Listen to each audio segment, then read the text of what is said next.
두 가지 기억이 오늘 말씀의 주제입니다. 두 기억. 이 기억을 중심으로 좀 진행을 하겠습니다. 23절에 보면 이렇게 시작합니다. 오늘 본문 마지막 절에 23절 말씀 보겠습니다. 같이 읽겠습니다. 시작. 그때 내가 본즉 유다 사람이 아스돗의 암몬과 모압 여인을 맞아 아내로 삼았는데. 자, 그때 내가 본즉 이미 지금 모압과 암몬 사람들과의 통혼한 문제들하고 이런 것들에 대해서 또 다뤘는데 마지막 결론 부분에 다시 느헤미야가 언급을 합니다. 그때 내가 본즉 유다 사람이 아스돗과 암몬과 모압 여인을 맞아 아내로 삼았는데, 그러니까 지금 느헤미야가 성벽을 재건하고 신앙을 재건하고 그들의 삶의 재건에서 가장 우선적으로 재건은 선민 백성, 우리가 누구인지 내가 누구인지를 잊지 않고 살아가게 하기 위함이죠. 너희는 이스라엘 백성이다. 우리는 하나님을 섬기는 백성이다. 그러므로 이스라엘 백성의 정체성, 그것은 어디서 나오는가 하면 성전에서 나와요. 성전에서 하나님께 예배하고 우리의 삶을 하나님께 맡기고 하나님이 우리의 삶을 인도하시고 지켜주신다고 하는 그 성전, 예배, 신앙의 중심으로 예배 중심의 삶이 가장 중요한 신앙의 정체성이었었는데, 그것들을 해치는 것들이 이방들의 죄악들이었습니다. 이방들의 문화가 들어오면 그들의 죄악과 함께 그들의 신들이 같이 들어오고 결국 이스라엘 백성들은 외부의 침략이 아니라 내부의 이스라엘의 정체성이 무너지게 돼요. 정체성이. 실족, 재발, 타락, 이것은 어떤 중독, 그것이 뭐 알코올 중독이든 성 중독이든 마약 중독이든 심지어 뭐 쇼핑 중독이든 중독으로 해서 삶이 막아지는 패턴은 무엇인가 하면 실족, 재발, 타락하게 돼요. 제일 처음에 실족할 때는 욕구가 너무 강렬해요. 욕구가 막 그렇게 안 하려고 하는데 너무 더 내가 가지고 있는 의지보다 더 강력한 욕구들이 막 올라와요. 그때 뭐 여러 가지 내 욕구를 자극하는 많은 자극들을 내가 접했겠죠. 그러면 뭐 어려운 게 아니에요. 여러분이 살을 빼려고 다이어트를 하려고 마음 먹었는데 TV를 켤 때마다 맛있는 먹방이 막 나와요. 치킨도 나오고 뭐도 막 나오고. 예. 그 자꾸 보고 있으면 그럼 TV를 끄면 되는데 자꾸 보죠. 왜냐하면 나는 먹으려고 보는 게 아니라 그냥 보는 거죠. 근데 자꾸 피자도 보고 치킨도 보고 뭐도 보면 그런 자극들이 우리 안에 막 그런 욕구들이 막 올라와요. 그러니까 밤에 여러분들 낮에 피자나 치킨 이런 것들 자꾸 TV 보지 말고 꽈배기는 많이 봐도 돼요. 꽈배기는 참, 몸에 참 좋은 겁니다. 그러니까 그런 것도 많이 보시고요. 예. 예. 죄송합니다. 마지막에 제가 이렇게 장식하면 안 되는데 어쨌든 실적은 뭔가 하면 욕구가 강하게 올라오는 거예요. 욕구가 강하게 올라와서 그만 넘어진 거죠. 그때는 굉장히 큰 후회가 밀려와요.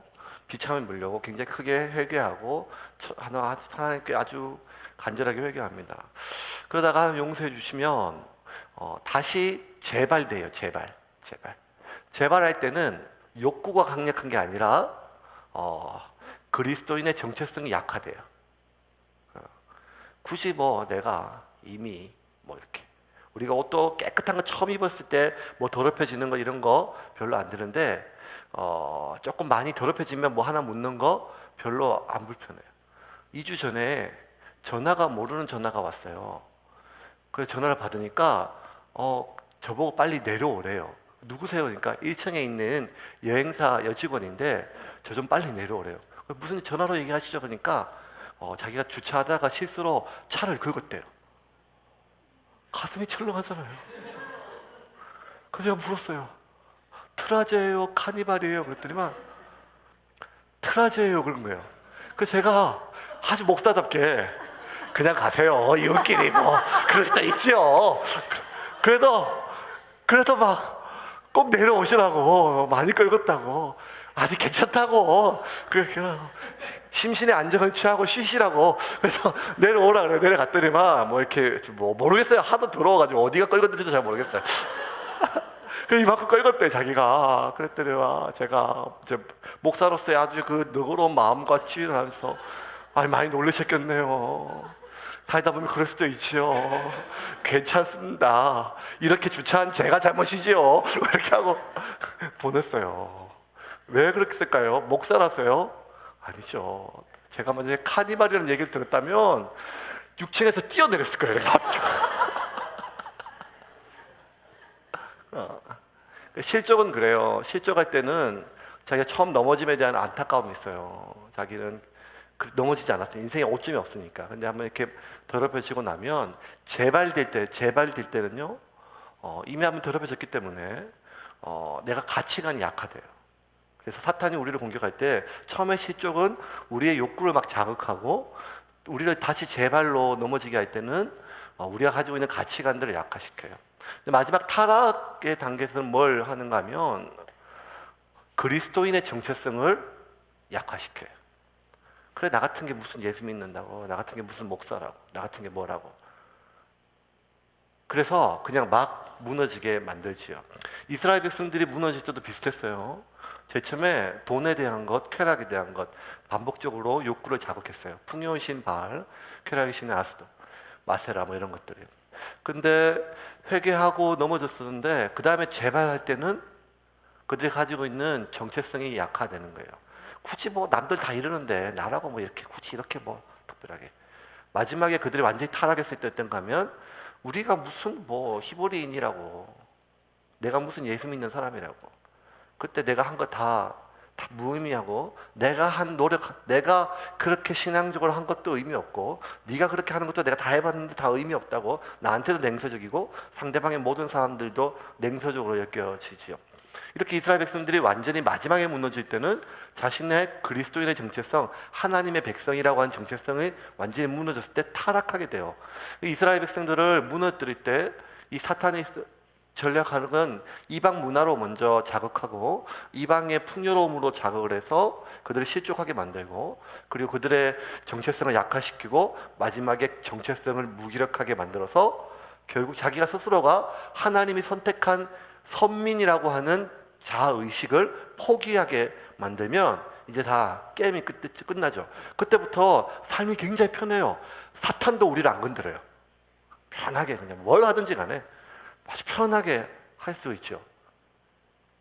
하나님께서 이스라엘 백성을 살리려고 느헤미야를 통해 가지고 성벽을 재건했고 또 여러 가지 많은 것들을 했을 때 그 중에서 무너진 성벽, 불탄 성문, 그리고 성전의 제사에 대한 모든 제도들을 회복시키고 그 성전 제사가 진행할 수 있도록 레위인과 노래하는 자들, 예배 인도자들의 모일 것을 11조 제도를 통해서 정착시키고 그들이 성전에 쓸 나무에 대해서 순번을 정해가지고 그렇게 나무를 모으게 하고 뭐 이런 많은 것들을 했는데 결국에 아무리 이렇게 해도 그들이 이방 민족과 결혼하게 되면 결국 그들의 문화가 들어오고 죄악이 들어오기 때문에 다 모든 노력이 허사가 되는 거죠.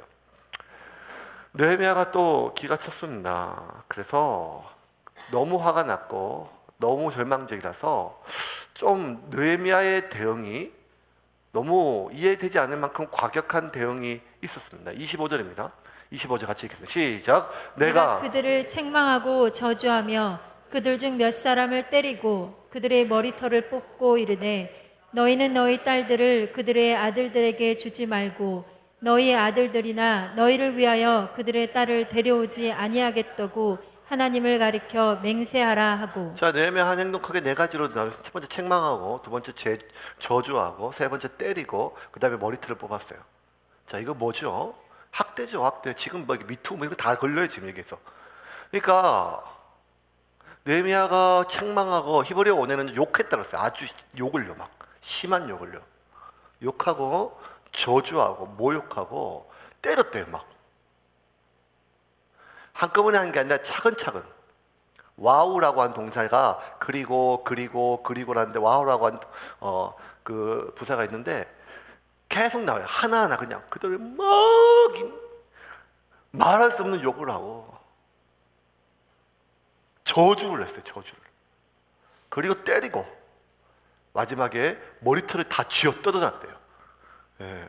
그리고 옛날 저희 어머님이 느헤미야를 닮았던 것 같아요. 이렇게 머리털 다 뽑고, 그러니까 머리털 뽑다, 수염을 뽑다 이런 것들은 이 당시에 그 고대 건동 지역에 그 사람을 모욕하는 행위예요. 모욕하는 행위.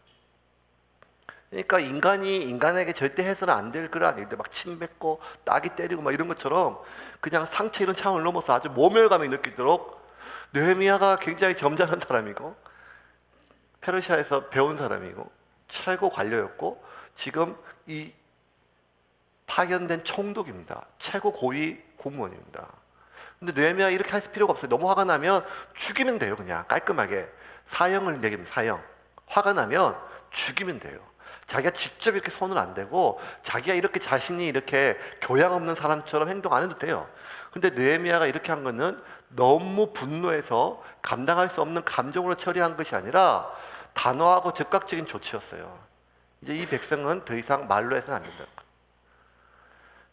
아무리 설명하고 아무리 다 설득하고 변명하고 해명하고 다 해줬는데 어떻게 또 이렇게 다시 원점으로 돌아올 수 있냐. 그래서 그들 중에 몇 사람을 본보기로 그렇게 하였습니다. 너희들이 한 일이 얼마나 참혹한 일인지를 보여주기 위해서 얘기를 했어요. 왜냐하면 이 모압과 암몬, 특히 아소도 사람과 통혼한 것, 같이 결혼한 것, 그들 자손들을 결혼시킨 것은 이스라엘의 순수한 혈통이 무너지는 그 정도의 일이 아니라 그 이방 여인들이 들어오면 뭐가 들어오는가 하면 그들의 문화가 들어오고 그들의 문화와 함께 그들의 우상이 들어오고 또 이스라엘 백성들은 다 무너질 것이 뻔하기 때문입니다. 그 일이 금방 그 결과로 일어났어요. 24절 한번 볼까요? 24절 같이 읽겠습니다. 시작. 그들의 자녀가 아스돗 방언을 절반쯤은 하여도 유다 방언은 못하니 그 하는 말이 각 족속의 방언이므로. 자, 그들 애를 낳는데요. 애를 낳았어요. 근데 유다 말을 못하고 자기 나라 말을, 자기 엄마 말을, 나라 말을 해요. 특별히 여기서 보면 모압, 암몬, 아스돗 이렇게 23절을 얘기했는데 그 중에 아스돗 방언을 절반쯤 아니 아스돗이란 그 이방 민족을 집중해서 얘기를 했어요. 아스돗이 오시는가 하면 이스라엘 보면 요단강 사회 오른쪽으로 모압, 암몬, 에돔이 있어요. 에돔, 모압, 암몬, 에돔. 물론 다 까먹었겠지만 이렇게 한번 기억하세요. 모압, 암몬, 에돔. 그러니까 롯이 자기 아내가 탈출하지 못하고 뒤돌아봐가지고 소금 기둥이 되고 롯이 술 먹고 그 두 딸이 아버지 술을 먹여서 후사를 이으려고 자손이 태어난 것이 모압이고 암몬이에요. 모압이고 암몬. 그러면 이제 그 예루살렘 서쪽 해안가 쪽으로 아스돗이라고 하는 도시가 하나 있는데 아스돗이 여러분 뭔지 언제 기억나는가 하면 사사시대 때 특별히 그 이스라엘 백성들이 그 엘리 제사장 두 아들이 홈리와 비느하스가 전쟁터에 언약궤를 메고 났다가 전쟁에 지고 뺏겨가지고 블레셋 백성들이 그 이스라엘 언약궤를 어디다 갖다 놓은가 하면 아스돗이라고 하는 도시에 갖다 놔요.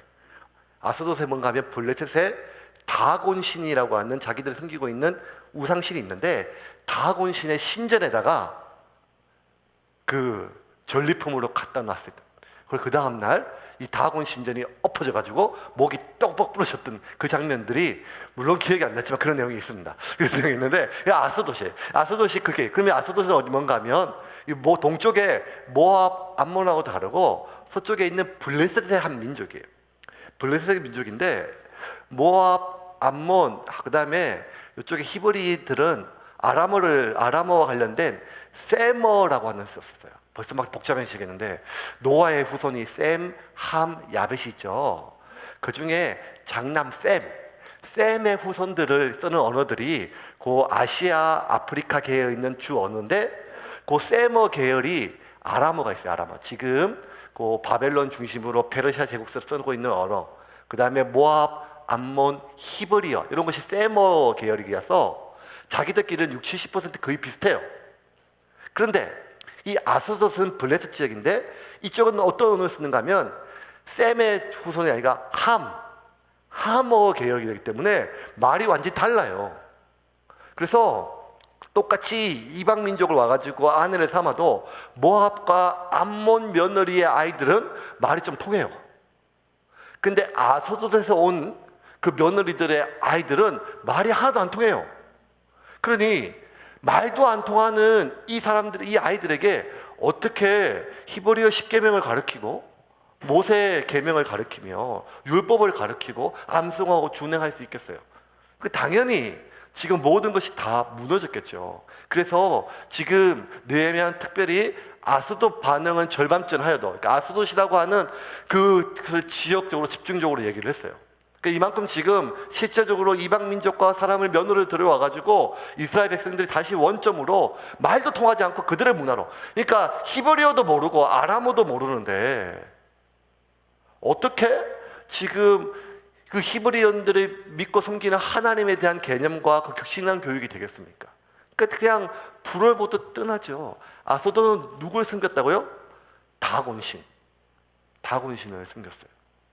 그러니까 여러분 지금도 봐요. 대부분 교회에 아이들이 많이 안 나오는데 그나마 교회에 억지로 끌려오는 애들이 누구한테 끌려와요? 엄마 때문에 끌려오거든요. 엄마가 믿고 있는 신앙이 참 중요해요. 엄마가 믿고 있는 신앙이. 그래서 히브리인들은 보면 이제 지금 전 세계 유대인들을 하면 아버지가 유대인이며 엄마가 이방 사람이면 그 자손은 이방 사람이에요. 근데 아버지가 이방 사람이고 엄마가 유대인이면 그 자손은 유대인을 쳐요. 그만큼 엄마의 언어가 되게 중요하단 말이에요. 그러므로 지금 아소독 관련된 이 모든 것들은 지금 이방 민족들이 온갖 들로 다 덜어주는 심각한 상황들이 됐습니다. 왜 이렇게까지 이런 일이 발생했던 이유에 대해서 28절 그 원인이 나와 있습니다. 28절입니다. 시작. 대제사장 엘리야십의 손자 요야다의 아들 하나가 호른 사람 산발랏의 사위가 되었으므로 내가 쫓아내어 나를 떠나게 하였느니라. 자, 보세요. 느헤미야 그렇게 교육을 시켰어요. 대부흥이 일어났어요. 진심으로 회개했어요. 백성들이 몇 날 며칠을 울면서 다시는 우리가 이전으로 돌아가지 않겠다. 다시는 내가 범죄하지 않겠다. 다시는 하나님을 버리지 않겠다. 다시는 율법을 버리지 않겠다. 그 진심이었어요. 회개했어요. 몇 날 며칠을, 몇 년 동안 최선을 다했어요. 느헤미야가 개혁하는 그 10몇 년 동안. 그런데 느헤미야가 갔다 3, 4년 정도, 그 정도의 시간 동안 왜 순식간에 이렇게 돌아왔는가? 여러분, 인간은요, 마음속에 하나님의 경외함이, 두려움이 막 그렇게 하나님의 말씀을 지켜야겠다, 신뢰하겠다, 순종하는 마음이 없어도 두려워하는 마음이 있더라도 함부로 선을 못 넘어요. 여러분 아시잖아요. 시골 마을에 보면 성황당 있는 지내는 그런 당제 지내는 나무들. 저희 동네도 경상북도 상주군 함창면 그게 보면 400년 된 팽나무가 있어요. 400년 된 팽나무.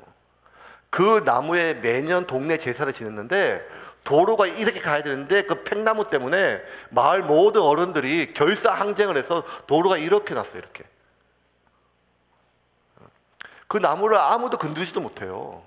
아무도 건드리지 못해요. 왜냐하면 그 어떤 사람보다 그냥 저 잘못했다가 어떻게 하면 좋겠지? 혹시 해를 입을까 봐. 이게 인간의 일반적인 종교적 심정이거든요. 이스라엘 백성들이 그렇게 하나님 앞에 각성하고 절대 그러지 않기로 결단했는데 몇 년 사이에 느헤미야가 자리를 비웠다고 바로 그렇게 죄악에 물들지 않아요. 근데 왜 이렇게 신속하게 이렇게 이방 민족과 통혼하면서 죄악으로 문들었는가? 이유는 하나예요. 그들의 있었던 두려움이 약화되는 가장 큰 이유는 제사장이 먼저 솔선수범해서 이방인을 며느리로 붙였던 거예요. 대제사장 엘리야십, 그냥 제사장이 아니라 대제사장 가문이에요. 대제사장 엘리야십의 손자 요야다의 아들 하나가 호론 사람 누구요? 산발랏. 우리 지난주에 도비야 들었죠? 도비야. 산발랏의 사위가 되었으므로 내가 내어 쫓아 나를 떠나게 하였느니라. 그러니까 여러분 대제사장까지도요, 자기 가문에 산발랏의 딸을 며느리를 맞아들였어요. 자기 자손을 산발랏의 사위로 삼게 되었죠.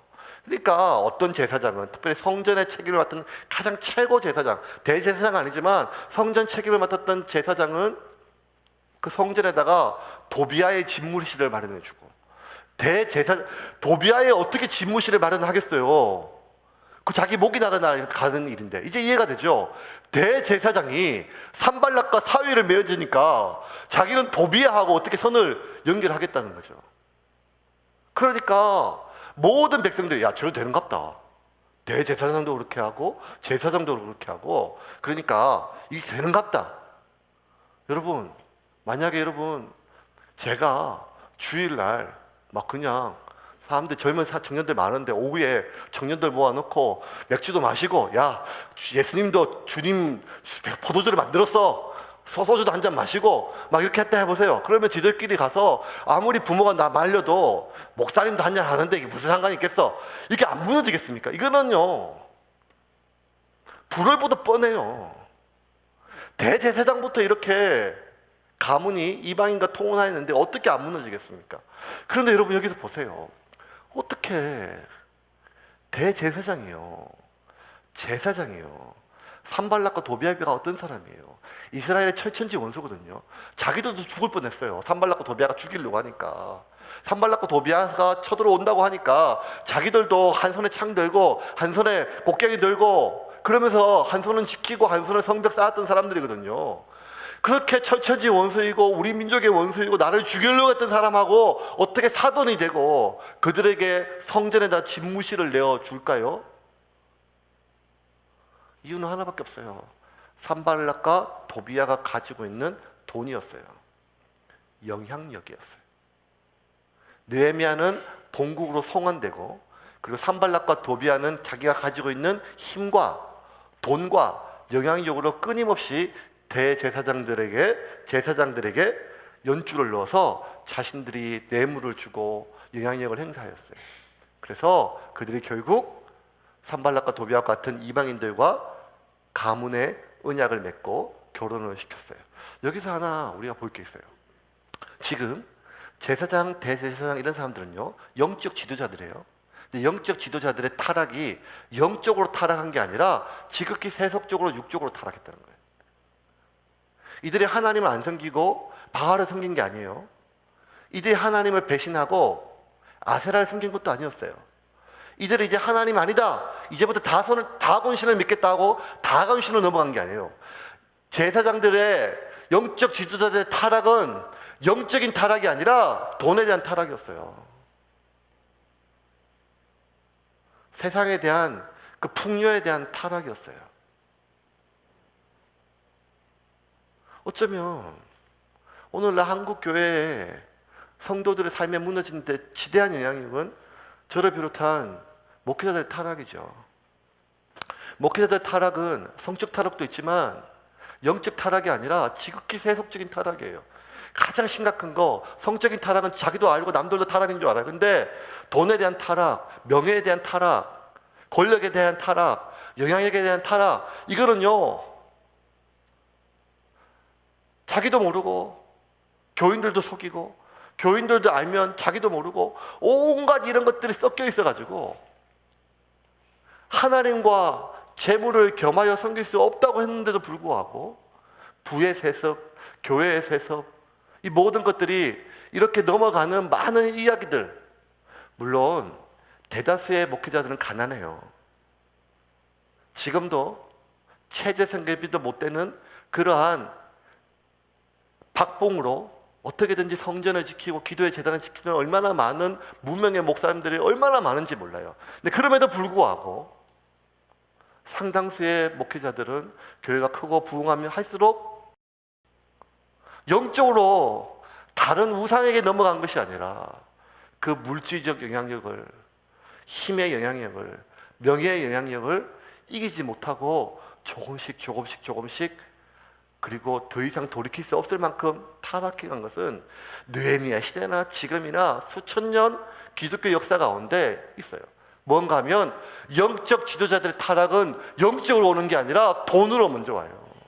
육적으로 먼저 와요. 세속적으로 먼저 와요. 그거는 우리도 마찬가지란 말이에요.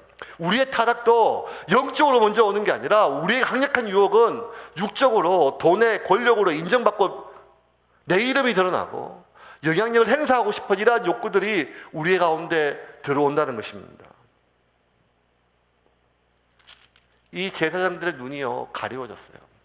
아무리 그렇게 욕심이 나도 어떻게 산발락하고 사돈을 맺을 수가 있겠어요? 그럴 수는 없죠. 사람들이 어떻게 생각하겠어요? 누가 봐도 이거는 절대 안 되는 일이고 해서는 안 되는 일인데 어떻게 이 일이 가능했을까요? 양심이 있다면. 이게 욕망의 힘입니다. 욕망은 사람의 눈을 어둡게 만듭니다. 욕망은 사람의 판단을 어둡게 만들어요. 누구도 알고 모두가 알지만 그들의 눈이 가리워졌어요. 심지어 짐승들도 아는데 자신들만 눈이 가리워져서 이것이 죄인 줄을 모르는 게 아니라 인정하지를 않습니다. 민수기 22장 보면요, 재미있는 사건이 하나 나와요. 뭔 사건인가 하면, 저를 보세요. 제가 읽으라 한번 보야죠. 출애굽 당시에 이스라엘 백성들이 다 가나안을 점령하니까 모압 왕 발락이라고 하는 왕이 너무 겁이 났어요. 이거 안 되겠다. 도저히 이 민족을 이길 수가 없다. 어떡하냐. 그래서 회의를 하다가 결정을 하는 게 뭔가 하면, 저쪽에 가면 발람이라고 하는 선지자가 있는데, 그 발람 선지자가 저주를 하면 큰 영험한 사람이니까 이스라엘 백성들이 힘을 잃을지도 모른다. 그래서 모압 왕 발락이요, 미디안하고 모압과 암몬 쪽에 있는 장로들을 불러가지고 발람 선지자한테 보내요. 큰 돈을 주고 와서 우리 민족을 위해서 저 이스라엘 백성들을, 저 히브리 민족들을 저주해 주라. 그랬더니 발람 선지자가 뭐라는가 하면, 나 하나님 말씀 듣는 사람이다. 그럴 수 없다. 가져가라. 그래도 안 돼서 돈이 많이 주니까 이 돈을 보고 해라. 그랬더니 내가 하나님께 한번 기도해보고 하나님 뭐라 하시는 대로 보고 내가 갈 거다. 그러니까 발람 선지자가 기도하니까 하나님 뭐라고 얘기하는가 하면 분명히 얘기했어요. 그런 내 백성이다. 내가 축복한 백성이다. 그들과 함께 가지도 말고 절대 저주하지 마라. 가지도 마. 그랬더니만 발람 선지자가 알겠다. 그 다음날 일어나가지고 그 사람들에게, 야, 내가 기도했더니 하나님께서 가지 말란다. 절대로 이 돈 가지고 가라. 그때까지만 해도 이 발람 선지자가 괜찮았어요. 근데 발락이 그 얘기를 듣고 그 다음에 다시 사람들을 보냈는데 뭐라 하면 더 많은 돈을. 그러니까 이 발람 선지자가 신앙의 절개 때문에 그런 게 아니라 액수 때문에 차이가 안 맞아가지고 자기가 원한 만큼. 그래서 다시 오니까, 내가 지난번에 하나님이 분명히 나한테 계시해 주셔가지고 이스라엘 민족 건드리지 말라 그랬는데 너희가 왜 그러냐, 빨리 가라. 그랬더니만 그 장로들이요, 엄청나게 많은 돈을 보여줘요. 그랬더니만 갑자기 발람이 마음이 바뀌어가지고 돌아가라 그랬다가, 그래? 근데 한번 좀 기도해 볼게. 지난번에 분명히 말씀해 하나님이 하지 말라고. 액수가 이렇게 사람의 마음이 바뀝니다. 액수가. 그리고 뭐든지 네가 원하는 대로 다 주겠다고 발락 왕이, 우리 왕이 그렇게 얘기하고 약속했다. 백지수표. 뭐든지 네가 원하는 대로 다 주겠다. 그랬더니 발람이 한 번 더 기도해요. 기도했더니만 하나님 이렇게 얘기하세요. 그래, 네가 따라가라. 이 말은 뭔가 하면, 이게 되게 중요해요. 부모님들이 애들 보고 네 하고 싶은 대로 해. 이 진짜 무슨 말이거든요. 분명히 하지마 했는데 계속 물어보니까, 네 하고 싶은 대로 해. 원하는 대로 한번 해봐라. 그래서 한번 보냈는데 발람이 신나가지고 하나님이 하고 싶은 대로 하래, 가래. 그래가지고 아침에 일어나가지고 그 장로들과 함께 나귀에다 안장을 지우고 막 가요. 막 가는데 나귀가 보니까, 나귀가 되게 재밌어요. 성경에 보면 나귀가 보니까 지금 그 길목에 여호와의 사자가 칼을 빼들고 지금 이 발람의 목을 치려고 기다리고 있어요. 그러니까 나귀가 자기 주인을 살리려고 자꾸 밭으로 가요.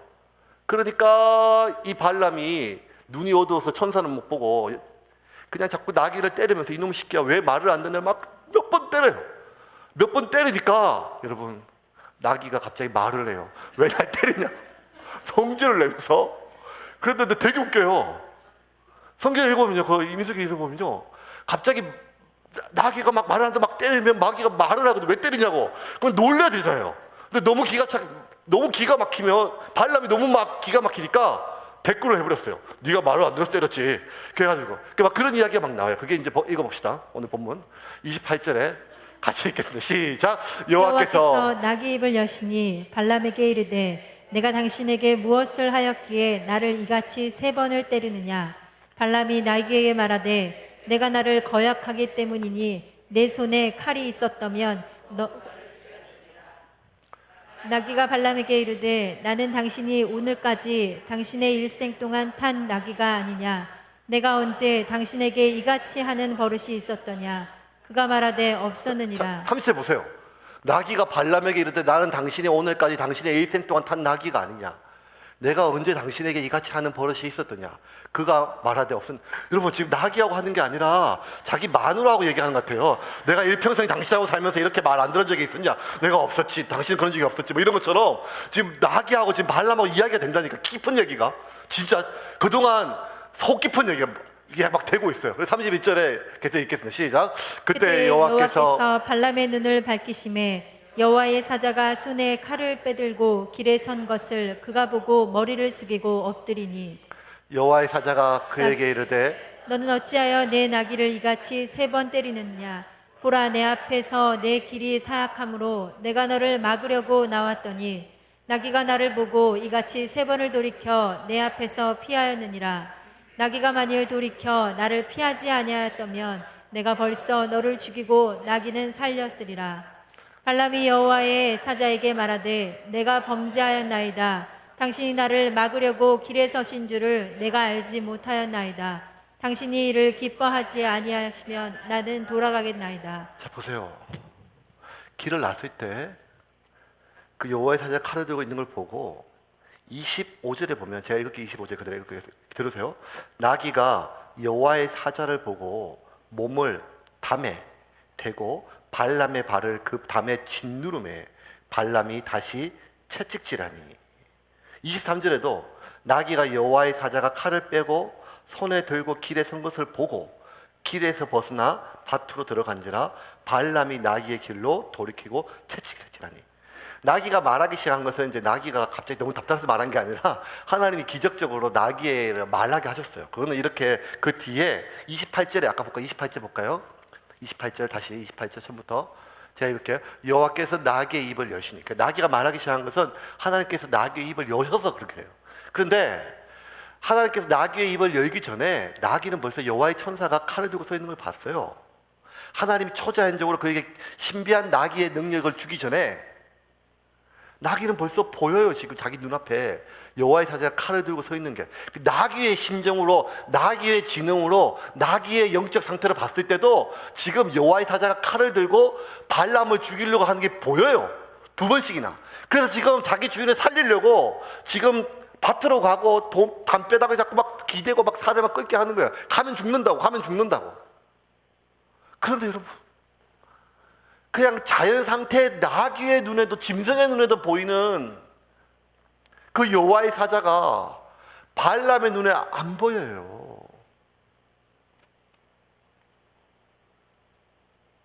(31절에) 보면 31절 좀 뒤로 볼까요? 31절 같이 보겠습니다. 시작. 그때 여호와께서 발람의 눈을 밝히심에 여호와의 사자가 손에 칼을 빼들고 길에 선 것을 그가 보고 머리를 숙이고 엎드리니 발람의 눈을 밝히심에 지금 여호와의 사자는 눈을 밝혀야 보일 수 있는 게 아니고 그냥 나귀도 자연 상태로 다 알아보는 거예요. 지금 그러니까 사람이나 짐승이나 누구나 다 보이는 한낱 미물의 눈에도 보이는 그 위험인데요, 발람이 눈이 어두워서 보이는 게 아니라 자기 스스로 욕망의 눈이 어두워지니까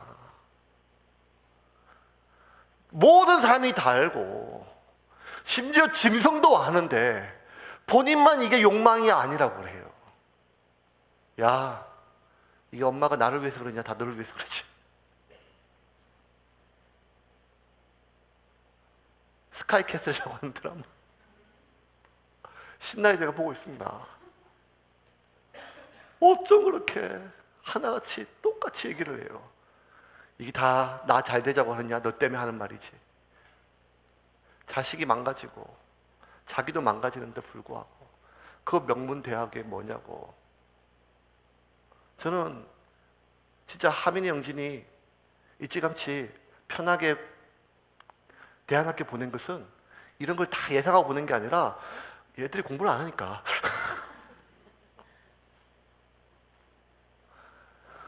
욕망의 눈이 어두우니까요.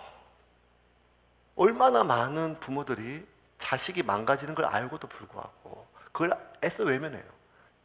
어쩔 수 없어. 지금 다 참아. 지금은 참아. 어쩔 수 없어. 지금은 참아. 조금만 지나면 고3만 지나면 대학만 가면 우리에게 이렇게 속삭이는 것들이 얼마나 많습니까? 돈 때문에, 체면 때문에, 성공 때문에 모든 사람들이 다 욕심인 줄 알아요. 근데 본인은 그게 비전이래요. 욕심이 있고 야망이고 욕망에도 불구하고 그것을 온갖 종교적 용어로 포장할 수 있는 게 우리 자신입니다. 여러분, 느헤미야가 마지막까지 우리에게 고발하는 것은 무엇인가 하면 이스라엘 백성들이 무너진 것은 율법을 배우지 못한 밑에 최하층들이 아니었어요. 이스라엘 백성들이 패망한 것은 저 하나님의 말씀을 배우지 못한 백성들의 무지랭이들의 죄악들이 아니었어요. 이스라엘 백성들은 어디서부터 무너졌는가 하면 나면서부터 제사상으로 나고 태어날 때부터 모세 오경을 암송하고 그리고 늘 성전에서 제사를 집전하는 제사장들이 어디에서 영적인 것이 아니라 지극히 세속적인 욕망임에도 불구하고 그것을 욕망으로 인정하지 않고 욕망의 눈이 가리워서 자신이 패망하고 민족이 패망하는 길이고 자녀가 패망하는 길인데 내 자녀를 이방인과 결혼을 시켜요. 우리 가문을 이방인과 사돈을 맺어요. 무엇 때문에? 그 산발락과 도비아가 뭘 가지고 있어서? 돈을 가지고 있으니까요. 힘을 가지고 있으니까. 영향력을 가지고 있으니까. 자식까지, 자기 가문까지. 그것이 얼마나 망하는 길임을 그렇게 느헤미야가 얘기했음에도 불구하고 그들의 욕망의 눈이 가려우니까 한낱 미물인 짐승도 아는 것을 본인이 깨닫지 못한 채 파멸로 가게 되었습니다. 느헤미야는 이렇게 얘기합니다. 제사장도 다 치고 그 사람도 다 벌어주고 그러면서 너희들이 솔로몬을 기억하라고 이야기를 합니다. 26절입니다. 26절 같이 읽겠습니다. 시작. 또 이르기를 옛적에 이스라엘 왕 솔로몬이 이 일로 범죄하지 아니하였느냐. 그가 많은 나라 중에 비길 왕이 없이 하나님의 사랑을 입은 자라. 하나님이 그를 왕으로 삼아 온 이스라엘을 다스리게 하셨으나 이방 여인이 그를 범죄하게 하였나니. 이스라엘에서 가장 힘이 센 사람은 삼손이었어요. 이스라엘에서 가장 성군은 다윗 왕이었어요. 이스라엘에서 가장 똑똑한 사람은 솔로몬이었어요. 저희 이티오피아에서 여왕까지도 찾아와서 인생의 중요한 질문들을 할 정도로 솔로몬이 지은 잠언과 전도서는 지금도 믿지 않는 불신자들도 그의 지혜에 놀랄 수 있는 말들입니다. 인간이 태어나서 모든 지구상에 있는 인간들 중에 가장 지혜로웠던 솔로몬조차도 자기 아버지가 어떻게 망했는지를 까먹었어요. 가장 이스라엘의 성군이었고 내 마음에 하나님 마음에 합한 자였던 다윗조차도 밧세바에게 마음이 뺏겼을 때 그가 참혹하게 무너지고 그 무너짐의 결과가 자기 아들이 아들을 죽이고 자기 아들이 자기 어미를 백주 대낮에 그 왕궁에서 모든 사람들 앞에서 범하고 건친상간과 건친살해와 죽을 때까지 고통스러운 일이 반복되고 밤마다 아버지가 침상을 눈물로 적시면서 뼈가 녹는 고통 속에서 죽을 때까지 뉘우치는 걸 봤음에도 불구하고 자기 아버지가 어떻게 무너졌는지를 그 똑똑했던 솔로몬이 까먹었어요. 이스라엘 백성들이 결국 어떻게 망했어요? 솔로몬이 이방 여인들이 들어와서 이방 여인들이 그냥 온 것이 아니라 그들의 신과 그들의 문화를 같이 와서 솔로몬이, 그 지혜로운 솔로몬이 자기 아내들을 기쁘게 하기 위해서 자기 아내들의 신들, 그 신들의 산당들을 절도 지어주고 무당집도 만들어주고 사원도 만들어주고 온갖 이스라엘 전 산야를 우상들의 집으로 다 떡칠을 해놓고 결국 나라는 반쪽이 나서 북이스라엘과 남유다로 나누게 됐어요. 열왕기하 11장 1절은 이렇게 기록합니다. 솔로몬 왕이 바로의 딸 외에 이방의 많은 여인을 사랑하였으니 곧 모함과 암몬과 에돔과 시돈과 헷 여인이라. 공독 번역 선생님은요, 이방의 여인들을 많이 사랑했니 이걸 어떻게 번역했는가 하면 솔로몬이 호색한인지라 그냥 사랑이 아니라 호색한인지라 그 모든 여인들을 빠져서 나라를 통째로 이방인의 신들에게 넘겨주었다고 기록하고 있습니다. 느헤미야는 이렇게 얘기해요. 다윗이 왜 무너졌는지, 솔로몬이 왜 무너졌는지를 기억하라는 거예요. 결국 이 나라가 이렇게 솔로몬이 성전까지 세운 사람이에요. 그런데 성전까지 세웠던 솔로몬이 왜 그렇게 타락했는가 하면 결국 이방 여인들에게 그 정욕, 육체의 정욕에 그가 무너졌을 때 그 영적으로 완전히 이스라엘이 파괴된 것을 다 기억하라는 거예요. 기억하라라고 이야기를 하고 있습니다. 느헤미야가 마지막 결론을 내리면서 우리에게 주는 말씀은 이것입니다. 기억하라는 것입니다. 그 무엇인가 하면 이스라엘이 어떻게 망했는지, 개가 토한 것을 다시 삼키면 안 되는 이유에 대해서 명확하게 얘기합니다. 토한 것, 그것은 내가 토한 것입니다. 회개했던 죄를 다시 범하면 안 됩니다. 하나님께 토해냈던 죄를 다시 범하면 안 됩니다. 왜냐하면 그것은 결국 나와 내 가정과 내 가문을 얼마나 처참하게 무너뜨릴 수 있는지를 알기 때문입니다. 말씀을 좀 정리하겠습니다. 29절 느헤미야는 이렇게 이야기를 합니다. 같이 읽겠습니다. 시작. 내 하나님이여, 그들이 제사장의 직분을 더럽히고 제사장의 직분과 레위 사람에 대한 언약을 어겼사오니 그들을 기억하옵소서. 그들의 죄악을 기억하라고 합니다. 여러분, 우리는 다 왕같은 제사장임을 믿으시기를 바랍니다. 우리는 예수 그리스도의 보혈로 하나님 앞에 다 왕같은 제사장입니다. 우리 안에 타락한 제사장을 걸러내야 됩니다. 하나님의 은혜를 알고 하나님께 예배함에도 불구하고 욕망의 눈이 어두우면 우리는 하나님을 섬기면서도 이방신의 산당을 만들 수 있는 게 우리의 본성입니다. 그러므로 우리 안에 마지막까지 남아있는 타락한 제사장의 본성을 죽이지 않는다면 우리는 아무리 회개하고 아무리 재건을 부르짖어도 결국에는 다시 원점으로 돌아올 수밖에 없는 것이 우리의 연약함입니다. 다윗도 무너지고 솔로몬도 무너지고 그리고 이스라엘의 성벽도 또 무너졌습니다. 하나님이 오늘 우리에게 원하시는 것은 우리의 연약함을 기억하라는 것입니다. 사람마다 자신의 연약함이 다른 것입니다. 어떤 것은 물질, 어떤 것은 자식, 어떤 것은 쾌락, 어떤 것은 인정, 어떤 것은 성공. 그 무엇이라 할지라도 하나님이 우리 안에 내가 전에 무엇으로 인하여 무너졌는지, 우리 가정이 무엇 때문에 무너졌는지를 기억하고 철저하게 하나님 앞에 바로 서지 않으면 우리의 재건을 위한 그 어떠한 몸부림도 다 결국 원점으로 돌아간 것을 믿으시기를 바랍니다. 느헤미야의 마지막 구절은 이렇게 끝이 납니다. 31절 말씀입니다. 같이 읽겠습니다. 시작. 또 정한 기한에 나무와 처음 익은 것을 드리게 하였사오니 내 하나님이여 나를 기억하사 복을 주옵소서. 나를 기억하사 복을 주옵소서. 느헤미야의 마지막 구절이 너무 서글프게 다가와요. 그게 뭔가 하면 하나님, 제가 다 쓸데없는 짓을 했네요. 그냥 페르시아에 있을걸.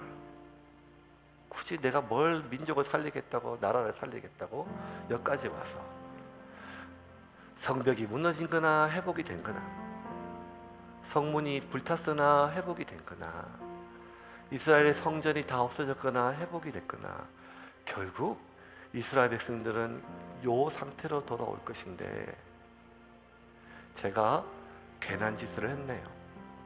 이스라엘 백성들 살려주십시오. 민족을 살려주십시오. 느헤미야가 처음으로 이스라엘 백성들의 성문이 물탄 것을 듣고 하나님 앞에 회개하면서 나와 내 아비의 죄악을 용서하여 주시고 이스라엘 민족들을 기억하고 회복시켜달라고 기도했던 기도와 반대로 그냥 느헤미야는 이렇게 기도합니다. 하나님, 내가 한 일을 기억해 주시옵소서. 자신이 했던 모든 일들은 다 실패같이 느껴졌어요. 의미 없는 일처럼 여겨졌어요. 그리고 다 끝난 것처럼 여겨졌어요. 그냥 내가 한 일만 하나님 저만 기억해달라고 기도했습니다. 그런데 여러분, 느헤미야의 이 기도는 모든 것을 체념하고 모든 것을 포기하고 모든 것을 그냥 무너진 포기의 기도가 아니라 느헤미야가 깨달았어요. 그 무엇인가 하면 결국 하나님의 때가 있다는 것입니다. 성벽이 재건되고 성문이 재건되고 성전이 재건되고 제사제도가 재건되고 11조가 재건되고 제사장들이 재건되고 노래하는 자들이 재건되고 예루살렘에 사는 거주민들이 재건되었을 때 느헤미야는 이제 다 잘 될 줄 알았어요. 왜? 성벽이 재건됐으니까, 성문이 재건됐으니까, 성전이 재건됐으니까. 그런데 느헤미야가 이제 깨달았어요. 이스라엘이 안전한 것은 성벽이나 성문이나 성전이 아니라 하나님이 그 손을 함께 하실 때 안전함을 깨달았습니다. 우리가 오늘도 기도해야 될 이유는 이것입니다. 다 모든 것이 결국 원점이 아니라 하나님이 우리와 함께함을 믿으시기를 바랍니다. 날이 저물어 갈 때, 결국 또 빈손일 때, 결국 다시 원점일 때, 바로 그때가 어떨 때인가 하면 하나님이 일하시기 시작하는 때입니다.